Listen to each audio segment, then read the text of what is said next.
Francia, una nación regida por la grandeza y el imperio que nos ha legado algunos de los mayores logros de la ingeniería de toda la historia.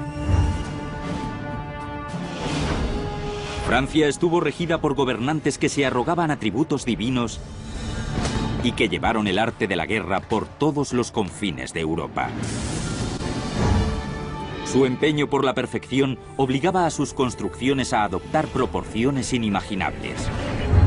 Notre Dame es una estructura de una innovación portentosa. Pero su retorcida extravagancia los condujo a la revolución, llevando al imperio al borde de la ruina. De aquel caos surgió un conquistador histórico. Napoleón era una fuerza de la naturaleza. Su único objetivo, un imperio a la altura de Roma.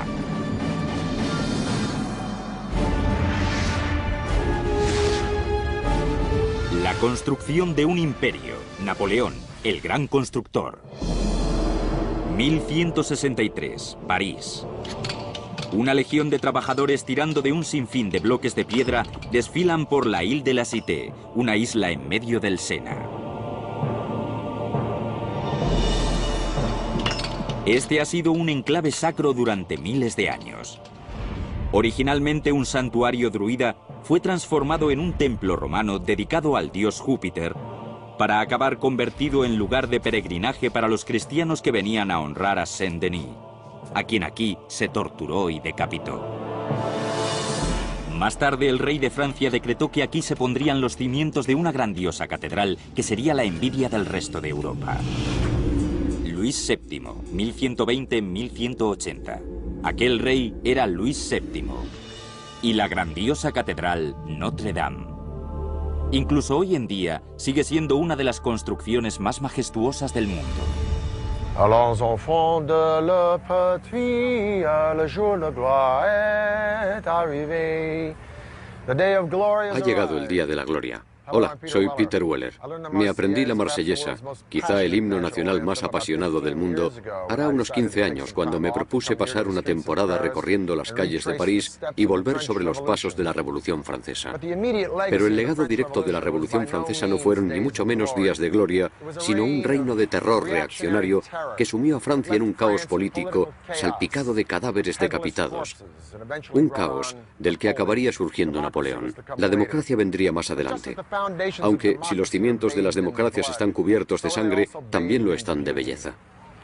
Y la de Francia perdura a través de su innovación en las artes y las ciencias, en su música, su gastronomía, su idioma, su pintura, su literatura y su poesía, pero también en su arquitectura y urbanismo y en su incomparable capacidad para construir catedrales. La palabra catedral no solo se refiere a cualquier iglesia grande. Viene de la palabra cátedra, el púlpito del obispo o el arzobispo, el representante del papa en una parroquia o distrito. Esta es la Catedral de París, Notre Dame de París, Nuestra Señora de París, en honor a la Virgen María. No está mal, ¿eh? De hecho, es una de las iglesias más famosas del mundo.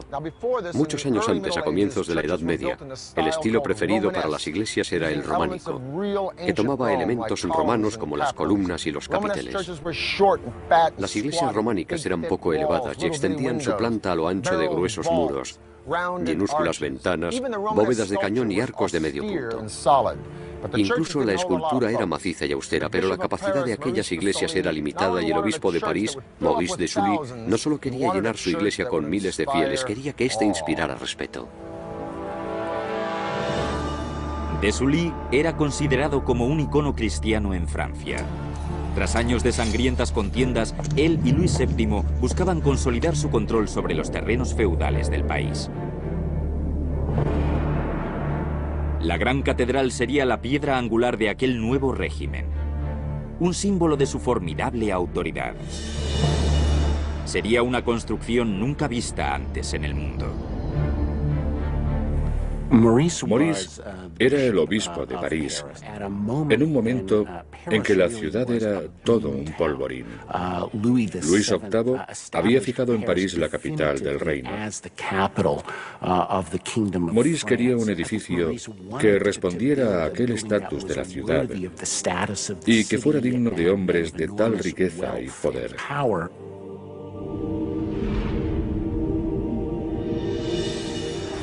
Los 2 siglos que se tardó en construir Notre Dame, del año 1100 al 1300, es el periodo que denominamos gótico. En origen, gótico era un término peyorativo, pero no tiene nada que ver con esos chicos que van vestidos de negro y se maquillan la cara. Su significado original se refería a los godos, a los bárbaros. Se trata de un estilo majestuoso, lleno de elevados chapiteles decorativos, estrechas ventanas ojivales, rosetones y vidrieras tintadas, todo ello soportado por monumentales pilares en el interior de sus gigantescas naves. Todo en el gótico es vertical. Una de las características del gótico es el concepto del espacio, de la escala. Además, el énfasis en la iluminación, tanto de la estructura como del interior, a través de las vidrieras tintadas, ofrecía a los fieles una nueva visión, una nueva imagen del cielo. Notre Dame tendría la extensión de un campo de fútbol y sus muros superarían los 30 metros de alto. Sería tan grande que engulliría la antigua iglesia de Desully, que siguió dando la misa durante los primeros años de la construcción de Notre Dame.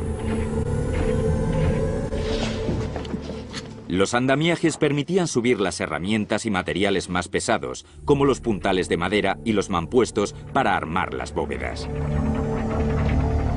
Para izar grandes pesos se recurría a una ingeniosa grúa accionada a mano que se montaba encima de los andamiajes. 1 o 2 hombres se montaban en la grúa y subían los materiales, un poco como en las ruedas de los hámsteres. Miles de trabajadores dedicaron toda su vida a la construcción de estos muros. Al parecer, cada mampostero tenía una marca que tallaba en las piedras. Así se les pagaba por cada piedra. Uno se suele hacer una idea más romántica, como si cada piedra fuera una plegaria esculpida a mano. Pero en realidad todo era más pragmático. Sin trabajo no había dinero. Se necesitaron tantas toneladas de piedra que incluso se extendió una práctica en la que nobles y plebeyos se colocaban los arreos y tiraban ellos mismos de los carros para transportar las piedras y buscar así la absolución. Al contrario que en Roma, en el Renacimiento e incluso en la actualidad, donde la arquitectura responde a proporciones matemáticas, en el gótico la construcción era acumulativa. Algunas de las iglesias se dibujaban en el mismo suelo y se les iban añadiendo alturas. No es que no tuvieran un proyecto, sino que si cometían un error, añadían un pilar, un muro o un arco apuntado. El problema fue que, además de la tremenda presión ejercida por el peso de las piedras, puesto que se construía en vertical, también había que tener en cuenta la presión del viento. Se vieron obligados a buscar una nueva solución arquitectónica, una estructura novedosa: el arco arbotante. El arbotante es una especie de medio arco que desplaza el peso hacia afuera y hacia abajo. Notre Dame era tan majestuosa que inició una moda de edificios góticos por todo el norte de Europa antes incluso de haber sido terminada.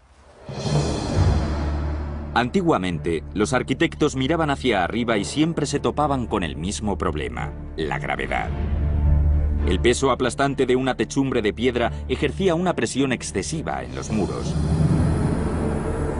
Lo que quizá se concibiera como un ingenioso tipo de andamiaje para apuntalar los muros permitió a los arquitectos posteriores proyectar sus fantasías de elevación, pasando a ser considerado un elemento constructivo más.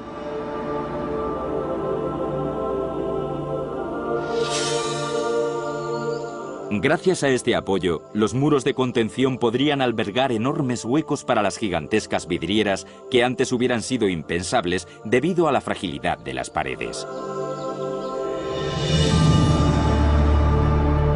En 1190 se finalizaron los muros de las naves norte y sur. Las torres occidentales ya estaban en marcha. Serían independientes del resto y albergarían el gran rosetón occidental, quizá la vidriera más famosa del mundo.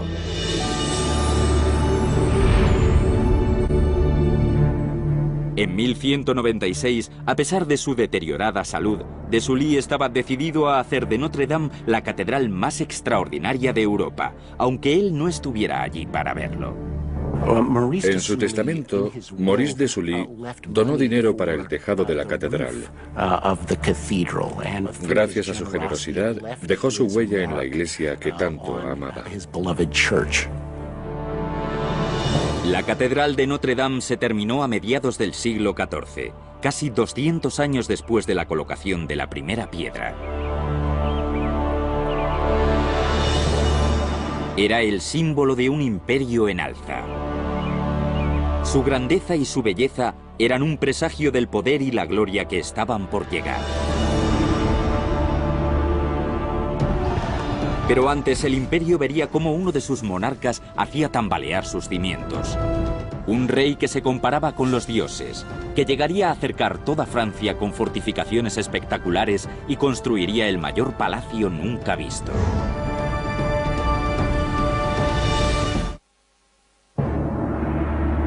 (1648). Francia tiene una nueva familia real, la Casa de los Borbones.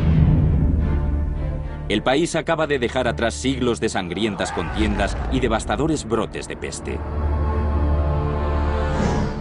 El nuevo rey ni siquiera había cumplido los 10 años. Su nombre era Luis XIV. Luis subió al trono en una época en la que los nobles, que habían perdido su pulso por el poder, no estaban dispuestos a olvidar. Con un niño al mando vislumbraban una oportunidad. La sublevación de los nobles obligó al joven Luis y a su familia a esconderse hasta que pudieron recuperar el control. Y Luis juró que nunca dejaría que su autoridad fuera puesta en entredicho. Luis XIV, 1638-1715. A medida que el niño crecía, también lo hacía su afamado gusto por la extravagancia, en especial por los gigantescos proyectos arquitectónicos. Luis estaba decidido a construir un monumento no a Dios, como podía ser Notre Dame, sino a sí mismo. En un cambio radical con el pasado, Luis se hizo con el control absoluto al llevar la corte fuera de París, hasta un pequeño pueblo a 21 kilómetros al sur, un pueblo llamado Versalles.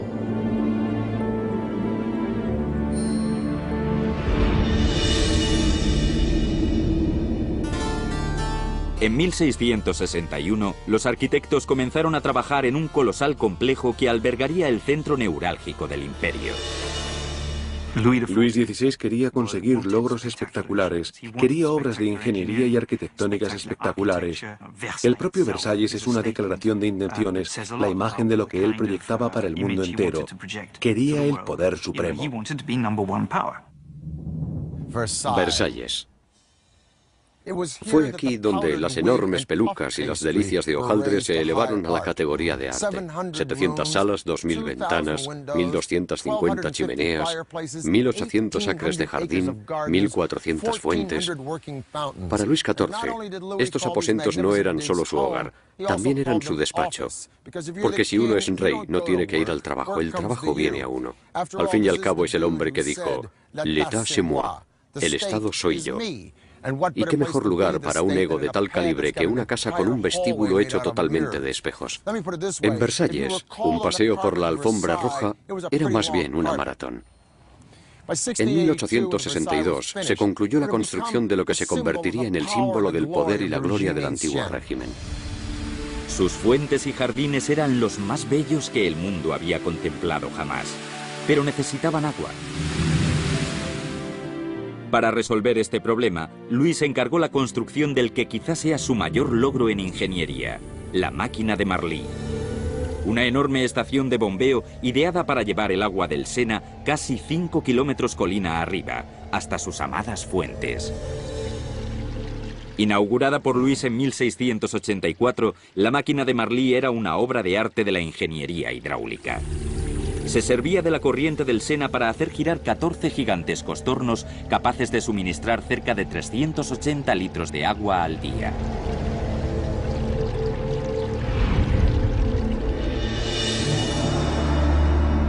En su imaginación, Luis había trascendido la mera mortalidad hasta el punto de identificarse con Apolo, el dios griego del sol.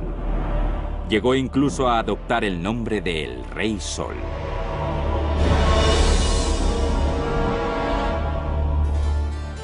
Una vez conquistado el poder absoluto dentro de sus fronteras, Luis XIV fijó sus miras en los países vecinos.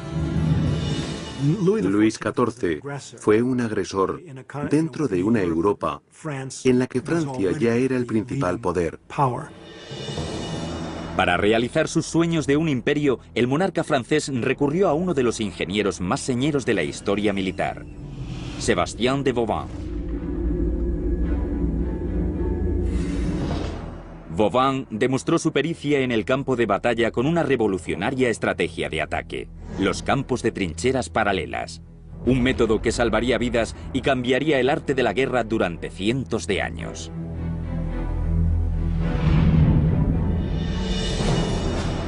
En 1673, Vauban sometió su método de las trincheras a la prueba definitiva.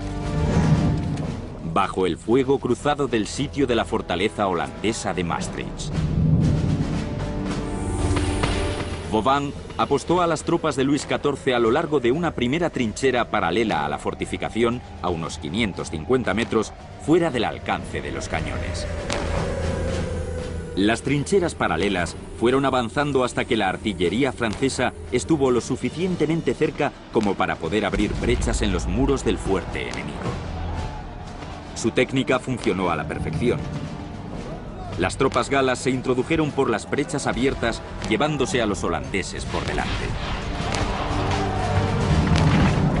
La guerra de trincheras de Vauban no dejaba de reportarles victorias a los franceses, lo que permitía al propio Luis XIV personarse en el frente, un acto de una temeridad nunca vista en un monarca. Vauban le ofreció la posibilidad de ganar la guerra. Los más bellos ataques elaborados por Vauban eran los que el rey presenciaba en persona. Cada primavera, el monarca solía guiar a su ejército hacia el asedio de enclaves fronterizos, llevándose a gran parte de la corte consigo, incluida su consorte y su amante. Las tácticas de asedio de Vauban ayudaron a Luis XIV a ampliar las fronteras de Francia. Su genio defensivo construyó y reconstruyó 300 fuertes en torno al país para bloquear por completo las posibles ofensivas extranjeras. En la antigua Roma, las formas geométricas que gozaban de un prestigio casi divino por su precisión y simetría eran el círculo y el cuadrado. Es lo que hoy en día denominamos planta central. Fue esta planta central en lo que Vauban se inspiró para construir un fuerte, solo que en forma de estrella. Pero lo genial de Vauban era que podía adaptar sus fuertes a cualquier terreno. Aprovechaba valles, ríos y colinas para incrementar la eficacia de fosos, trincheras y muros. Sabía eliminar los puntos ciegos en los que los atacantes podrían esconderse, además de colocar a sus hombres en los puntos más favorables para devolver el fuego. Lo que Vauban aportó al reino de Francia fue que durante los siguientes 150 años ninguna guerra se libró dentro de su territorio. Las contiendas siempre se producían en el exterior, algo muy beneficioso para el rey. Sin embargo, la incalculable fortuna que Luis XIV se gastó en esos cientos de fuertes dejaron al país al borde de la bancarrota. Vauban le sugirió al rey una solución muy sencilla: cobrar tributos a los nobles, no solo a los campesinos. Aunque su iniciativa fue rechazada, esa misma idea volvería a plantearse un siglo más tarde, en la Revolución.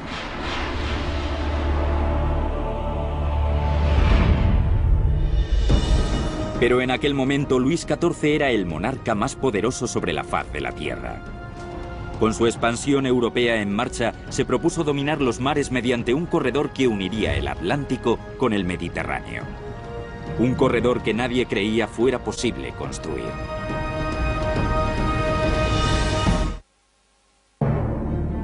Luis XIV moldeaba la naturaleza al igual que los imperios. Levantó estos parques y jardines de Versalles a partir de un simple pantano. No escatimó medios a la hora de desviar los ríos circundantes para bombear estas 1.400 fuentes.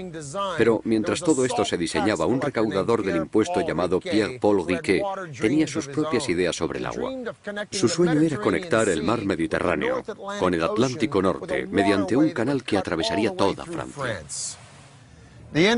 La influencia de Francia durante el reinado de Luis XIV fue tal que el francés se convirtió en la lengua habitual en las altas esferas de la cultura europea y en la diplomacia entre sus monarquías.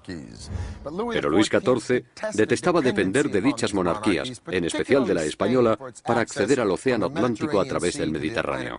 Ese pequeño problema iba a ser precisamente el que resolvería el recaudador de impuestos Pierre-Paul Riquet gracias al Canal du Midi, que no solo conectaría el Mediterráneo y el Atlántico, sino que pondría los cimientos de la revolución industrial del siglo XIX, en la que contar con un canal era imprescindible para cualquier nación que quisiera llenar sus arcas.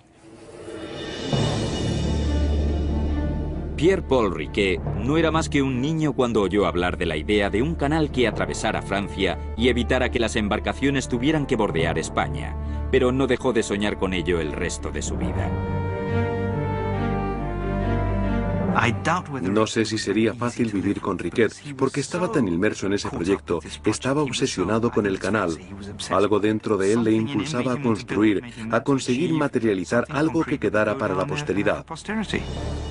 En 1662, a los 52 años, tras amasar una fortuna privada con el lucrativo negocio de la recaudación de los tributos reales, Riquet estaba listo para abandonar su cómodo retiro e ingresar en los anales de la ingeniería. Riquet daría la solución a uno de los desafíos arquitectónicos más enervantes del siglo: cómo mantener un canal lleno de agua. Riquet descubrió una serie de ríos que podrían encauzarse para proveer de agua al canal en sus tramos más elevados, pero para ello necesitaría controlar el flujo de agua todo el año. Riquet sabía que ese agua se evaporaría durante el verano, así que habría que almacenar una gran cantidad en algún embalse. Y él dio con el lago de Saint-Ferréol, una solución asombrosa que fue la clave de todo el proyecto. Un embalse, una idea genial. Riquet había resuelto la encrucijada de la que nadie antes había podido salir. Solo había un pequeño problema. Para suministrar agua suficiente al canal, tendría que construir el embalse más grande de la historia. Debería alcanzar los 32 metros de altura y tener un grosor de 123 metros para albergar un lago artificial de 7.500 millones de litros. El Bassin de Saint-Ferréol, que se nutriría de diversas fuentes.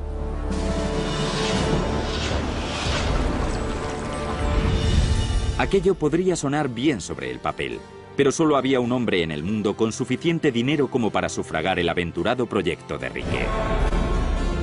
Para llegar hasta el rey, Riquet tuvo que pedir audiencia con su todopoderoso ministro de Finanzas, Jean-Baptiste Colbert. Esbozó su propuesta y se la expuso a Colbert. Este supo reconocer inmediatamente el potencial de esta iniciativa para generar beneficios y engordar las arcas del Estado. El rey también vio con buenos ojos la idea de Riquet. El canal sería un gran proyecto digno de su reino. Luis XIV tuvo plena conciencia del potencial de la arquitectura para generar una imagen que personificara no solo su autoridad personal y su estatus, sino también el del reino que gobernaba. Aún así, Riquet tuvo que arriesgar sus propios ahorros para financiar un tercio del proyecto antes de que Luis diera su consentimiento.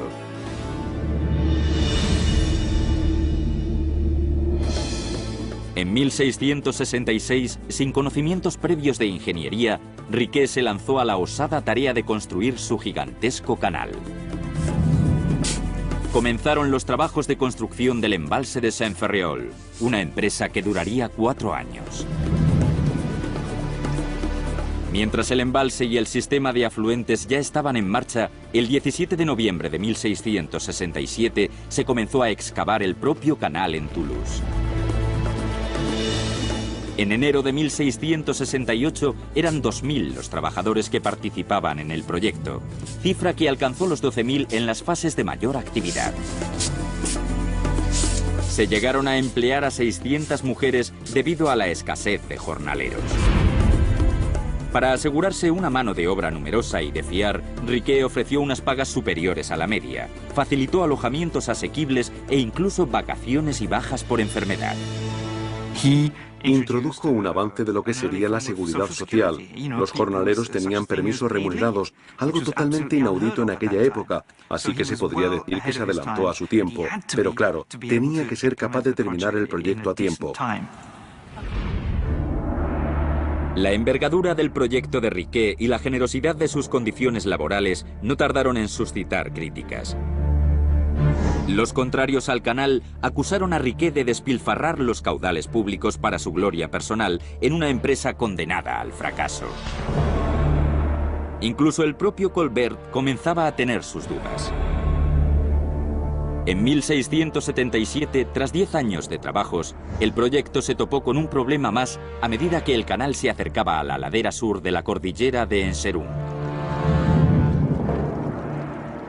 Riquet planteó una arriesgada solución. Construiría el primer túnel navegable del mundo. Y para ello utilizaría explosivos. Cuando los rumores sobre el plan de Riquet llegaron a París, el pánico hizo presa de Colbert. Decretó la suspensión de todos los trabajos en el canal hasta que un grupo de expertos estudiara la idea. Si se aprobaba, el sueño de Riquet se haría realidad. Si se rechazaba, toda una década de trabajo y todos los millones de Riquet habrían sido en balde. 1677. El Canal du Midi, en el sur de Francia. Uno de los hitos de la ingeniería fluvial está al borde del desastre. Tras 10 años de denodados esfuerzos, Pierre-Paul Riquet se arriesgaba a perderlo todo. Cuando la noticia de que Riquet planeaba atravesar una cordillera de montañas llegó a París, el ministro de Finanzas, Jean-Baptiste Colbert, ordenó paralizar el proyecto y someter a examen lo que él pensaba era una idea inviable: usar explosivos para construir el primer túnel navegable del mundo. El trabajo de toda una vida y la fortuna personal de Riquet pendían de un hilo. Colbert le dijo que no creían que aquello fuera a funcionar.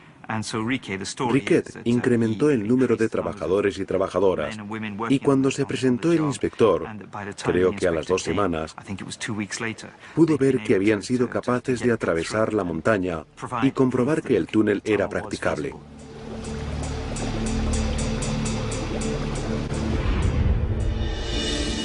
Durante 15 años, Riquet se había enfrentado a todos los obstáculos imaginables planteados por la naturaleza y por el hombre para construir su amado canal. A los 76 años estaba exhausto.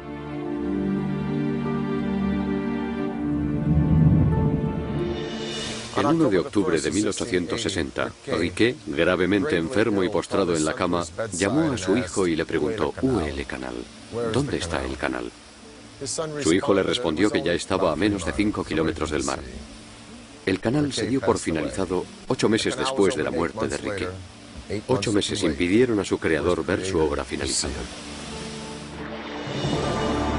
El 15 de mayo de 1681, el Canal du Midi entró en funcionamiento.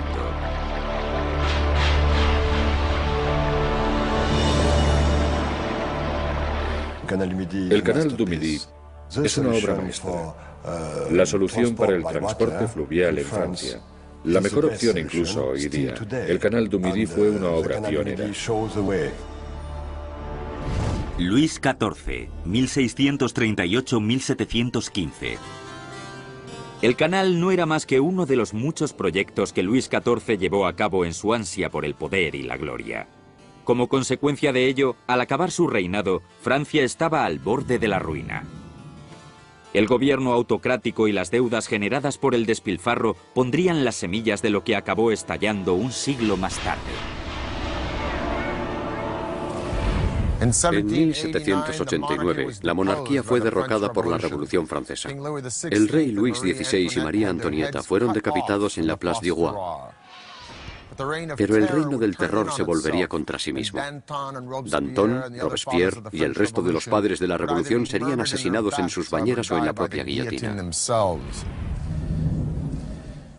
De todo aquel caos surgiría un joven y brillante general de Córcega que conduciría a Francia a una nueva era, la era del imperio.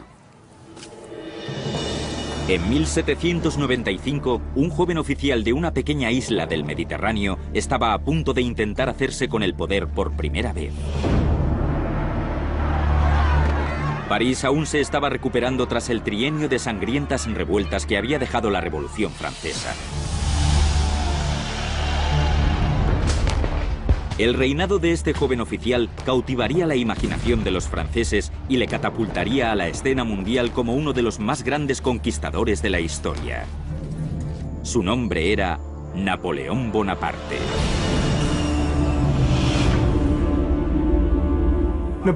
Napoleón era una fuerza de la naturaleza. Llevaba la osadía en la sangre.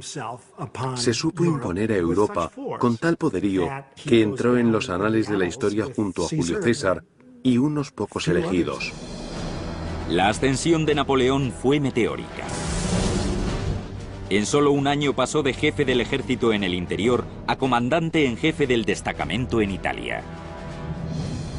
En 1796, Austria atacó a las tropas galas en Italia. Napoleón logró convertir a un escuadrón hambriento y desmotivado en un verdadero ejército.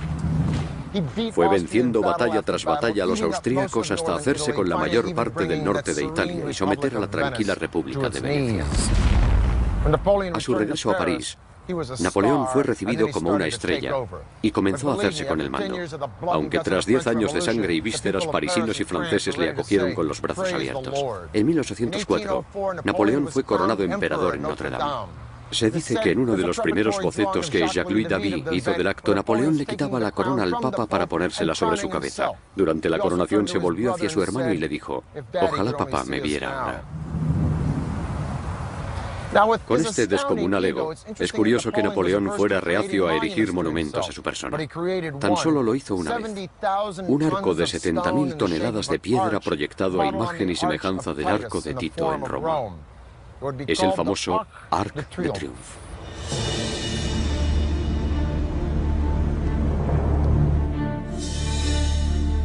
En 1809, Napoleón decidió que sería el arquitecto François Salgrand quien diseñaría su Arco del Triunfo. Para su ubicación, Napoleón eligió la Place de l'Étoile, al final de la Avenida de los Campos Elíseos. La estructura se limitaría a un sencillo arco con un corredor abovedado de casi 30 metros de alto y 15 de ancho. En total, tendría una altura de 50 metros y una anchura de 45, el doble que su fuente de inspiración en el Foro Romano.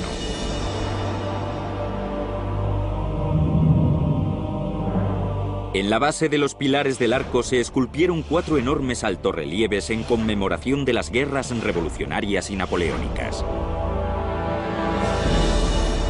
La visión de un arco de semejante majestuosidad, erigido como una corona en lo alto de la más célebre calle de París, infundiría el respeto del poder y la gloria. Napoleón fue un hombre hecho a sí mismo, y eso era en gran parte lo que defendía la revolución. Fue ese individualismo desenvuelto lo que cautivó a los franceses. En 1812, cuando Napoleón había conquistado la mayor parte de Europa, se topó con la horma de su zapato al intentar invadir Rusia. La dificultad para suministrar alimentos, los crudos inviernos y la tenacidad de los rusos pudieron con el general francés, que se vio obligado a abdicar y a exiliarse a la isla de Elba. Al poco tiempo escapó y disfrutó de un breve interludio en el poder, el llamado Imperio de los 100 días, antes de ser nuevamente derrotado en Waterloo y verse exiliado a Santa Elena de por vida.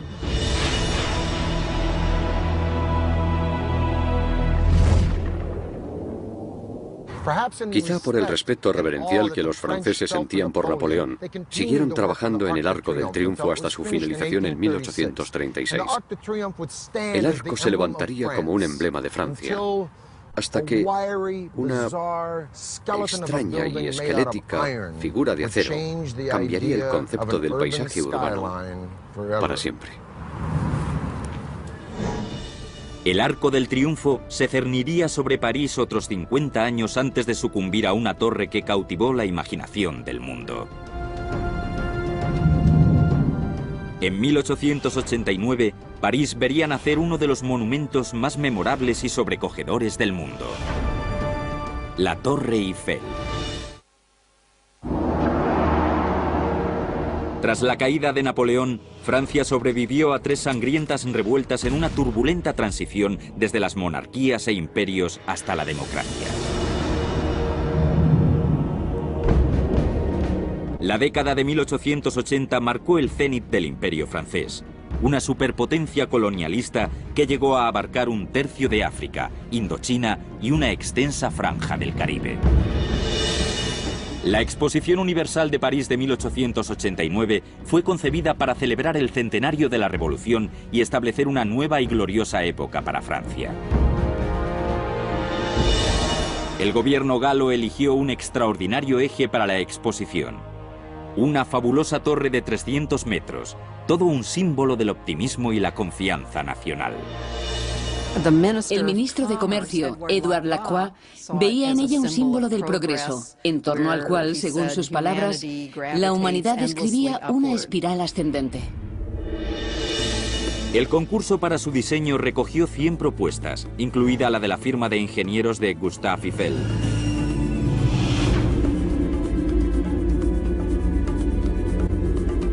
Desde los años 30 se había intentado construir una torre de ese tipo, pero sin ningún éxito. La reputación internacional de Eiffel como artífice de gigantescos puentes y estructuras monumentales, así como su elegante diseño para la torre, le dieron el triunfo. Pero la Torre Eiffel no agradaba a todo el mundo. En el momento en que se hizo público el proyecto, artistas e intelectuales parisinos expresaron su más enérgica protesta. Se decía que era fea, industrial e inútil. Nada que ver con el paisaje parisino, que contaba con todo tipo de maravillas de la arquitectura clásica. Hoy en día no concebimos París sin la Torre Eiffel, pero para aquella época era bastante estrafalaria. Gustave Eiffel estaba a punto de transformar el concepto, no solo de la construcción civil, sino de toda una ciudad. Aquella cosa iba a ser la precursora de los rascacielos, pero a muchos parisinos les horrorizaba. Lo mismo ocurrió 100 años más tarde con la pirámide de Ai-Min-Pei para la puerta del Louvre. Pero la Torre Eiffel también levantó ampollas entre respetados arquitectos y escritores que hicieron oír sus críticas. Guy de Maupassant dijo: me tendré que comer esa cosa, porque es el único lugar de París donde no tendré que mirarla. La torre tendría 300 metros de altura y sería la mayor estructura concebida por el hombre.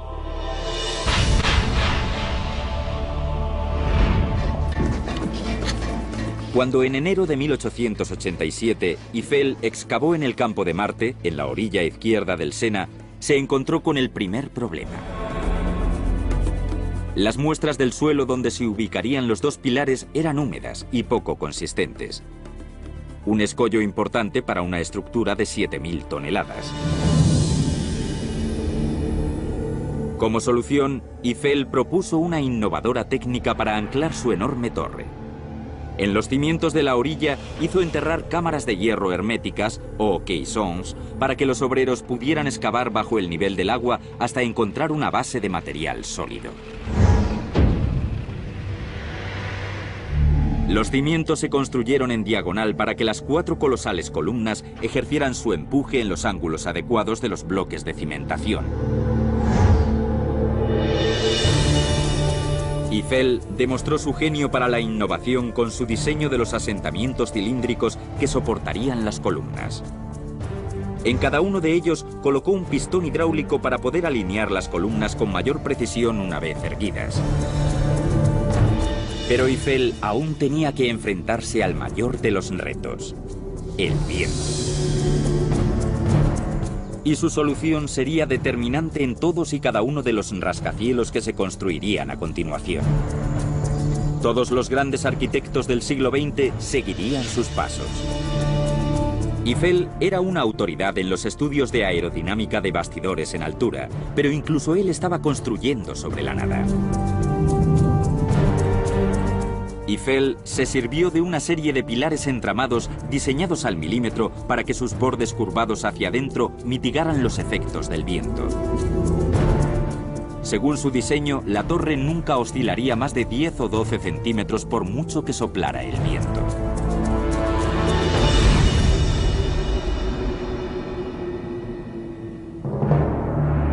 El 1 de julio de 1887, la torre empezó a tomar altura. Las grúas de vapor iban izando y colocando las enormes piezas de la estructura metálica. 2/3 de los roblones tuvieron que acoplarse en los talleres para poder ensamblar directamente las piezas en la obra. Una de las técnicas de Eiffel para acelerar los trabajos fue usar piezas prefabricadas. Era un genio gestionando los proyectos. El dinamismo de los trabajos dio sus frutos. Frente a las décadas que se habían tardado en construir los enormes monumentos de la antigüedad o los casi 2 siglos de Notre Dame, la Torre Eiffel se terminó en tan solo 22 meses y con solo 300 trabajadores de la siderurgia. Cuando se colocó la última pieza, en 1889, la obra maestra de Gustave Eiffel superó a la Gran Pirámide de Giza y se convirtió en la estructura más alta del mundo. Un récord que mantuvo hasta 1930, cuando se construyó el edificio Chrysler de Nueva York. Lo genial de la Torre Eiffel es que durante los primeros años horrorizara tanto a los franceses. Era un reflejo de la identidad tecnológica del país, de su audacia arquitectónica, algo que no gustaba a las élites más tradicionales. Y hoy en día a todo el mundo le parece bastante bonita. El 21 de junio de 1889, la Torre Eiffel abrió sus puertas al mundo. Gustave Eiffel dirigió personalmente las visitas de muchas personalidades y aristócratas como Buffalo Bill, el Shah de Persia, el rey de Siam, el príncipe de Gales e incluso Thomas Edison. La torre se convirtió en el éxito de la exposición. Atrajo a casi 2 millones de personas e incluso dio nombre a un modelo de vestido femenino.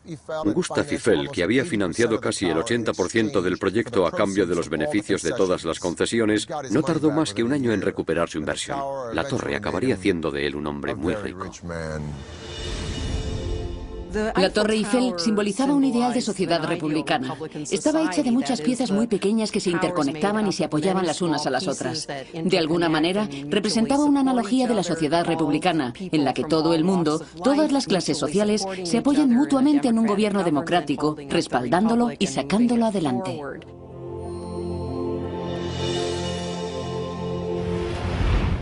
A pesar de los gruñones que son los taxistas de París, me encanta esta ciudad y me encanta Francia. Y al fin y al cabo, los taxistas son gruñones en todas partes. Si pudiera retroceder al pasado, algunas de las cosas que haría sería pasar un fin de semana en Versalles con Luis XIV, tomarme un café con uno de mis ídolos personales, Víctor Hugo, ver pintar a Cézanne o esculpir a Rodin.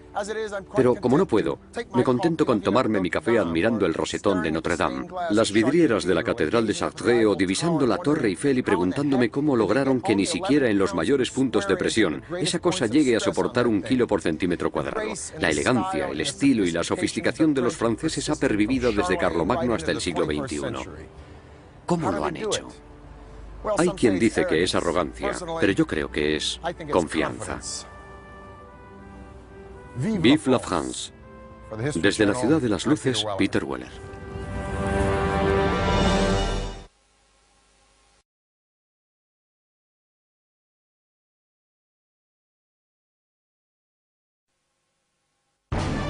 Francia, una nación regida por la grandeza y el imperio que nos ha legado algunos de los mayores logros de la ingeniería de toda la historia.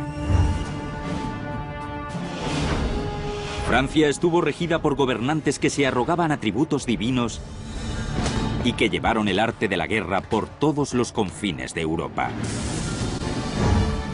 Su empeño por la perfección obligaba a sus construcciones a adoptar proporciones inimaginables. Notre Dame es una estructura de una innovación portentosa. Pero su retorcida extravagancia los condujo a la revolución, llevando al imperio al borde de la ruina. De aquel caos surgió un conquistador histórico. Napoleón era una fuerza de la naturaleza. Su único objetivo, un imperio a la altura de Roma.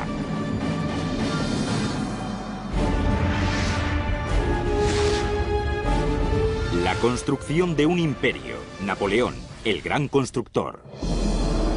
1163, París. Una legión de trabajadores tirando de un sinfín de bloques de piedra desfilan por la Île de la Cité, una isla en medio del Sena. Este ha sido un enclave sacro durante miles de años. Originalmente un santuario druida, fue transformado en tan grande que engulliría la antigua iglesia de Desully, que siguió dando la misa durante los primeros años de la construcción de Notre Dame. Los andamiajes permitían subir las herramientas y materiales más pesados, como los puntales de madera y los mampuestos para armar las bóvedas. Para izar grandes pesos, se recurría a una ingeniosa grúa accionada a mano que se montaba encima de los andamiajes. Uno o dos hombres se montaban en la grúa y subían los materiales, un poco como en las ruedas de los hámsteres. Miles de trabajadores dedicaron toda su vida a la construcción de estos muros. Al parecer, cada mampostero tenía una marca que tallaba en las piedras. Así se les pagaba por cada piedra. Uno se suele hacer una idea más romántica, como si cada piedra fuera una plegaria esculpida a mano. Pero en realidad todo era más pragmático. Sin trabajo no había dinero. Se necesitaron tantas toneladas de piedra que incluso se extendió una práctica en la que nobles y plebeyos se colocaban los arreos y tiraban ellos mismos de los carros para transportar las piedras y buscar así la absolución. Al contrario que en Roma, en el Renacimiento e incluso en la actualidad, donde la arquitectura responde a proporciones matemáticas, en un templo romano dedicado al dios Júpiter, para acabar convertido en lugar de peregrinaje para los cristianos que venían a honrar a Saint-Denis, a quien aquí se torturó y decapitó. Más tarde, el rey de Francia decretó que aquí se pondrían los cimientos de una grandiosa catedral que sería la envidia del resto de Europa. Luis VII, 1120-1180. Aquel rey era Luis VII. Y la grandiosa catedral Notre Dame. Incluso hoy en día sigue siendo una de las construcciones más majestuosas del mundo. Allons enfants de la patrie, le jour de gloire est arrivé. The day of glory is ha llegado el día de la gloria. Hola, soy Peter Weller. Me aprendí la marsellesa, quizá el himno nacional más apasionado del mundo, hará unos 15 años cuando me propuse pasar una temporada recorriendo las calles de París y volver sobre los pasos de la Revolución Francesa. Pero el legado directo de la Revolución Francesa no fueron ni mucho menos días de gloria, sino un reino de terror reaccionario que sumió a Francia en un caos político salpicado de cadáveres decapitados. Un caos del que acabaría surgiendo Napoleón. La democracia vendría más adelante. Aunque, si los cimientos de las democracias están cubiertos de sangre, también lo están de belleza. Y la de Francia perdura a través de su innovación en las artes y las ciencias, en su música, su gastronomía, su idioma, su pintura, su literatura y su poesía, pero también en su arquitectura y urbanismo y en su incomparable capacidad para construir catedrales. La palabra catedral no solo se refiere a cualquier iglesia grande. Viene de la palabra cátedra, el púlpito del obispo o el arzobispo, el representante del papa en una parroquia o distrito. Esta es la Catedral de París, Notre Dame de París, Nuestra Señora de París, en honor a la Virgen María. No está mal, ¿eh? De hecho, es una de las iglesias más famosas del mundo. Muchos años antes, a comienzos de la Edad Media, el estilo preferido para las iglesias era el románico, que tomaba elementos romanos como las columnas y los capiteles. Las iglesias románicas eran poco elevadas y extendían su planta a lo ancho de gruesos muros, minúsculas ventanas, bóvedas de cañón y arcos de medio punto. Incluso la escultura era maciza y austera, pero la capacidad de aquellas iglesias era limitada y el obispo de París, Maurice de Sully, no solo quería llenar su iglesia con miles de fieles, quería que ésta inspirara respeto. De Sully era considerado como un icono cristiano en Francia.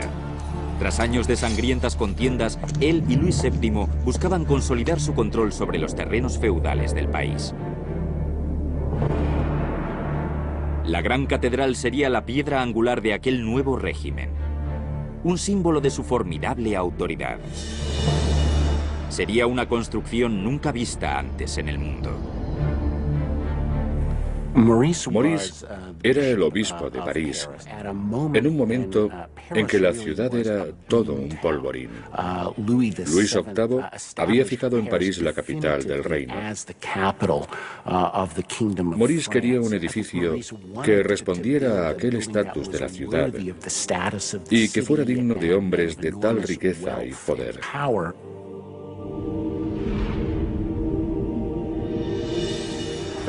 Los 2 siglos que se tardó en construir Notre Dame, del año 1100 al 1300, es el periodo que denominamos gótico.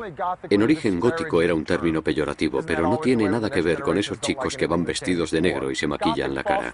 Su significado original se refería a los godos, a los bárbaros. Se trata de un estilo majestuoso, lleno de elevados chapiteles decorativos, estrechas ventanas ojivales, rosetones y vidrieras tintadas, todo ello soportado por monumentales pilares en el interior de sus gigantescas naves. Todo en el gótico es vertical. Una de las características del gótico es el concepto del espacio, de la escala. Además, el énfasis en la iluminación, tanto de la estructura como del interior, a través de las vidrieras tintadas, ofrecía a los fieles una nueva visión, una nueva imagen del cielo. Notre Dame tendría la extensión de un campo de fútbol y sus muros superarían los 30 metros de alto.